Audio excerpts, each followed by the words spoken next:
Welcome to Addicted to Truth. The truth shall set you free, but it will piss you off first. What is truth? Now, if we have to go into the scriptures, you are told in the book of Matthew that knowing the truth shall set you free. Now, mark you, the Bible does not use the words believing the truth. It uses the word that knowing the truth. You do not have to believe what you know. So knowing the truth shall set you free. What is the truth? And what is this truth that we have to know? My definition of truth is very easy. Truth is that one that is inconsistent with reality and facts. There's so many things that we live now that are all lies. We as a society, we as South Africans, we've reached a boiling point in terms of the country and in terms of our community as a people. The point of having this platform is for us to have a forum where we can have honest conversation, where we can focus more on coming up with solutions rather than focusing more on the problems. We are a society at pain. And like any other, and like most people, we are focusing on numbing the pain at the expense of focusing on the problem. Today's topic, we are talking about the black fantasy. What is a fantasy? Fantasy is a make-believe world. Fantasy has got its pros and cons. When we were kids, and if I have to recall when I was a little boy, playing around with my friends and my brothers, we used to be in a fantasy world. And the point of that was for us to be able to cope, to run away from the physical reality of the situation and the environments that we were born in. I remember vividly, as two young boys, we used to cut a banana stem, put a stick into it and use it as a car. We would go to the river, next to the river, because that's where there is water and it's muddy and it's smooth, and we will pretend to be two people in a car driving down the river. I will sit in the driving seat, holding onto the stick, and my brother will sit at the back. And before you know it, we used to believe that we're in a real car, and it reaches a point when the banana stem gains speed, depending on the steep as we're going down. You can even hear my brother tell me, watch out, there's a car coming from the left. Watch out, there's a car coming from the right. And I, being the driver, of course, I could step on the brakes and the car will slow down. Now, as a child, living in that world was great because it becomes an easy way for you to cope with it. It's a coping mechanism. It's an escape mechanism. It's a way of running away from reality and a way of you numbing pain. For kids, even psychologists will tell you that a make-believe world has helped a lot of kids that grow up in tough environments, tough family backgrounds to cope with reality.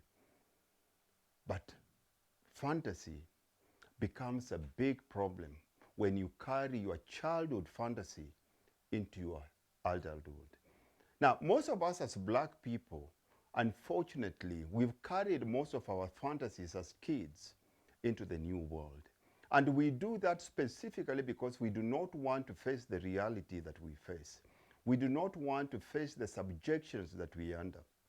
Most of us do not want to face the kind of poverty that we live under, the kind of familiar and family relational stress that we have. Now, all these things have made us come up with what I call compensatory fantasies. Now, what are these fantasies most of us engage in? The first fantasy that most of us will always focus on is always wanting to integrate with others. We'll always go to white schools or Indian schools, and we'll always go there and march outside the schools, that we want our kids to be accepted into these schools so that we can become more. Now, we've always forgotten that by doing that, it does not help our cause.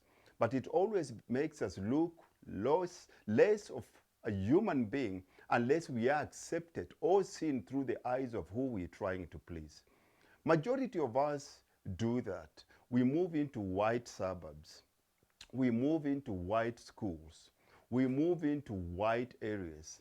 And we always complain that if they don't allow us to get into those areas, then automatically they are against us. Now, how does that help? That automatically makes us victims rather than victors of our own lives. Rather than taking a stand and defending ourselves by knowing who we are, we become one of those people that can only be accepted if another race accepts us. Now, the question is, why will others accept us when we cannot accept ourselves? And that's where a majority of us live. The second fantasy that most of us live in is where we think that we can be accepted simply by consumption. Spending money on labels, spending money on expensive things, spending money that we don't have so that others can think of us as being successful. And this has become so bad to a point where you find we're the biggest consumers of labels in the world. We drive the biggest cars, but we have the less income. We're the ones that wear your Louis Vuitton. We're the ones that will wear your Tommy Hilfiger. We're the ones that are wearing all these labels, because by driving a BMW, by driving a Range Rover, by driving a Mercedes, then in the eyes of who you're trying to please, then you become someone. But one thing that we have to face it, guys, and that's why I say that knowing the truth shall set you free. You do not become free, you do not become free through consumption. You can only become free through production. Whoever is producing whatever it is that you're buying, try to show off who you become, is your new master. That has become also the so-called middle class black people, because we can always tell who we are by labels. We forget the power of labels. And you see it with most of our young boys. They drink too much. They dress in labels. They invest in fast cars. They sit around with their pants hanging down where their butt is showing. They always have their headphones on, and in public they're always bapping to loud music. And they've got such a major obsession watching balls. How many of our own black kids are big supporters of Liverpool, Chelsea? They spend so much time, so much energy, and so much of their money supporting this other way. It is an escape. It's a way of escaping from reality. Rather than our boys, and that shows me how much of these boys have given up, which are supposed to be our future. These are supposed to be the future that will carry the black race forward. They've given up on their role as the protectors and the progenitors of their families, where through their cowardice, music, sports is become their to go to. They spend most times chasing women. So the more women that you have, the more women that you sleep with, the more kids that you have without supporting them, the more of a man that you think that you are. But to whose benefit does that work for? It does not work for the benefit of the black race. It only works to the benefit of the destruction of the kind of family that we're trying to make. The other third fantasy is those people that invest in what they so-called transgressional. They think that by investing so much in their own bodies, by investing so much in meditation, by investing so much in chanting, by investing so much in reading the mystics of the East, that automatically, through spirituality, it will make us all equal in the eyes of man. But mine is to tell you that as long as we still live on this physical plane, we as people, matters between men will be sorted on a physical level between a man and a man. Solution for us to go forward is, first and foremost, we have to accept and realize, and I'm not downplaying the past that has gotten us to where we are. That is something that we have to segment it and attack it differently. But also we have to face the reality of where we are. Because what is it that we can do from where we are going forward? We are where we are because our fathers, our grandfathers were busy doing what we're doing now, sitting there and begging other people to try and become who they are so that their fate can change. Remember, our relationship to any other race is in total relationship to who we are to them. We create our masters, and our masters relate to us purely based on who we are. I remember vividly one of the most profound questions that you'll ever find in the Bible is where you find Jesus asking his disciples, and he says, "Who do they say that I am?" The disciples say that some of them think you prophet Jeremiah. The others say they think you prophet Elisha. Then he moves closer to them and he says, "And who do you think, and who do you say the Son of Man is?" Peter steps forward and says, "You're the Son of the living God." And straight away Jesus looks him in the eye and says, "You can only have known that. That can only be revealed to you by the Holy Spirit." But he does something that is very strange. Jesus says, "Don't tell anybody else." So Peter becomes dumbfounded. How can you ask me not to tell people who you are, and you are the Son of the living God? What will I tell them when they ask me? Jesus tells them, "Tell them I am who I am." I am who I am. What does this teach us? It simply teaches us you're not who they say you are. You are only who you say you are. What comes after I am becomes exactly what God used in terms of creating this universe. I am. And most of us as black people, what comes after I am, it's never empowering. I am black. I am poor. I am uneducated. We're the only people that go into religion with the savior mentality. We're going in to pray, not to find out who we are so that we can do for self what God is putting us. We're going to church so that Jesus can ascend from heaven to come do things for us. Now you tell me, how is that working for you? We've been going to church for years, but we've been going to church with the wrong mentality.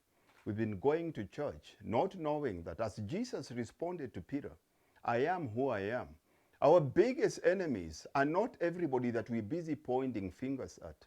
Irrespective of what others have done to us, irrespective of how abused and how overexploited we've been by other races, as much as we keep on focusing on fighting external battles, as Jesus says, "I am who I am," the biggest battle that we as black people have to fight is to overcome our own negativity.